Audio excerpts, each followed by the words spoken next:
Well इतने साल काम करने के बाद मैं आज तक ये समझ नहीं पाया कि जो हमारे इंडस्ट्रीज़ के जो सीएक्सओ लेवल के लोग होते हैं,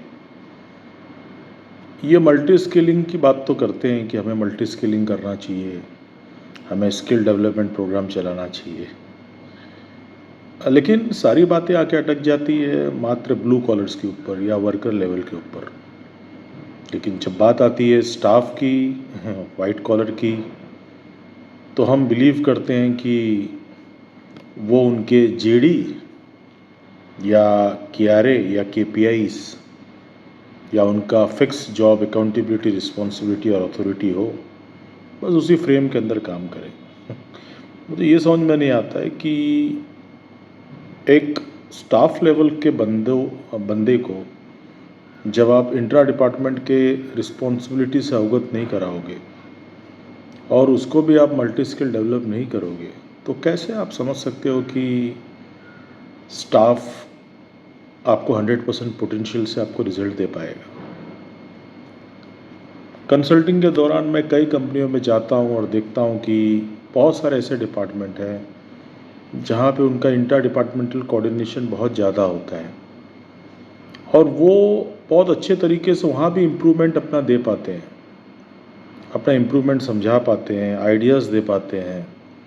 बट वहाँ के एचओडी उनको अप्रिशिएट करने के बजाय they just look them as a suspicious employ.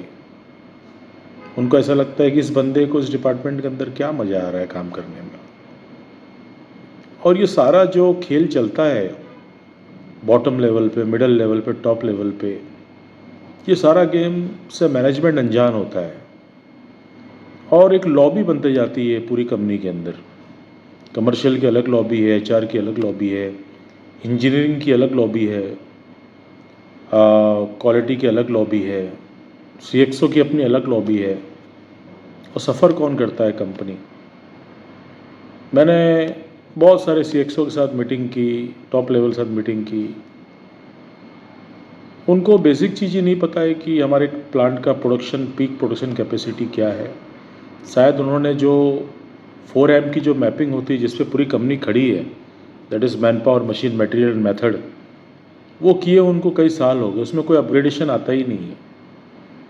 जो सुपरवाइज़र ने लिख दिया, जो मैनेजर ने कह दिया, वो पत्थर की लकीर है। छोटे छोटे कंटिन्यूस इम्प्रूवमेंट प्रोग्राम एब्सेंट है। अगर कहीं काइजन, सिक्स सिग्मा, लीन को सिस्टम बेस्ड काम भी कर रहा है तो बस पेपरों में काम हो रहा है। इम्प्लीमेंटेशन के नाम पे बस एक दूसरे का मुंह देखा जा रहा है। कमेटियाँ बनी हैं लेकिन कमेटी के अंदर बस चाय पिया जा रहा है, एक दूसरे से झगड़े हो रहे हैं, ब्लेम गेम खेला जा रहा है। बस यही कंपनी में चल रहा है। हाँ, जिस दिन मालिक आने वाला होता है बॉम्बे से, फॉरेन से, उस दिन गेट से सिक्योरिटी टाइट आपको मिलेगी और अंदर तक माहौल आपको ऐसा लगेगा जैसे इस कंपनी में तो स्वर्ग है, यहाँ पे सब कुछ ठीक चल रहा है। और ईबिटा चाहे ग्रो करे 2% से, 4% से, 1% से, या ब्रेक इवन पॉइंट पे ग्रो करे, क्या फ़र्क गिरता है। अकाउंट और फिनेंस डिपार्टमेंट समझाने वाला तो है कि वर्ल्ड की स्थिति इस तरह से है करके। हमने हमारे कंपनी के आईने में झांकते ही नहीं है कि हमारी कंपनी किस तरफ जा रही है। शायद इसीलिए मैंने जब मेरी कंसल्टेंसी कंपनी चालू की, आइविंग सॉल्यूशन प्राइवेट लिमिटेड, मैंने हमेशा यही चाहा कि कस्टमाइज बेस पे काम होना चाहिए। जो कंपनी का जो प्रॉब्लम होना चाहिए उसी का सॉल्यूशन उनको मिलना चाहिए। मैंने बहुत सारे कंसल्टेंट को देखा है कि आके अपना वो प्रोडक्ट बस लाद देते हैं, चाहे वो कंपनी के अनुकूल हो या ना हो। मुझे नहीं लगता है कहाँ तक ये वाजिब होता है। जब तक हम उस कंपनी के केवाईसी नहीं करेंगे, जब तक हम उस कंपनी के मैन पावर को समझेंगे नहीं, मशीन को नहीं समझेंगे, मटेरियल और मेथड को नहीं समझेंगे, उनका बिजनेस स्टाइल नहीं समझेंगे, हम क्या कंसल्टेंसी करेंगे। और कंसल्टेंसी की दूर की बात है, जो उनके अपने एम्प्लॉय जो अंदर काम करते हैं उनका भी बस यही है, अपने अपने जेडी में लगे हुए हैं, अपने अपने केआरए में लगे हैं, केपीआई में लगे हुए हैं। अगर यहाँ वहाँ हाथ भी मारते हैं, अपने आप को मल्टी स्किल भी करते हैं, तो उनको इस तरह दिखाया जाता है कि जैसे वो बंदा चोर है। हमें जो अपना ट्रेडिशनल अप्रोच है उसको मॉडर्नाइज़ करना पड़ेगा। जो टॉप लेवल पे बैठे हैं CXO लेवल पे, उनको ओपन माइंडेड बनना पड़ेगा और कम से कम मालिक जो इतना पैसा लगाया है, पैसा देता है, इतना मेहनत करता है, उसको सच बताना चाहिए। बॉटम लेवल से आज मैक्सिमम कंपनी के अंदर रिपेयर की ज़रूरत है और इतना रिपेयर की ज़रूरत है ना जिसका अंदाज़ा भी आप लगा नहीं सकते हो। आज AI क्यों हर जगह पर रिप्लेस हो रहा है? आज AI हर जगह पे इसलिए लोग रिप्लेस कर रहे हैं क्योंकि मैन पावर पे लोगों को विश्वास ही नहीं रहा।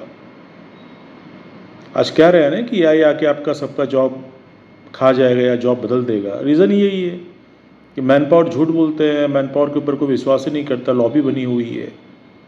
जब तक हम लोग एक स्पेसिफिक मेथड नहीं लेके आएंगे, ओपन इंटरेक्शन नहीं लेके आएंगे, एक अपने डिपार्टमेंट का एक अच्छे से KYC नहीं करेंगे, एक दूसरे को समझेंगे नहीं, और मैं नहीं चाहता हूँ कि बहुत देर हो जाए इस चीज़ों के लिए। तो मुझे अनुरोध कम से कम वो टॉप मैनेजमेंट की जिसकी अपनी कंपनी है, इस चीज़ों को समझिए और इस चीज़ों पे गौर कीजिए। और अभी भी समय है कि हम उचित इसमें कदम उठा के हम लोग अपने कंपनी को एक लेवल पे ले जा खड़े कर सकते हैं। धन्यवाद।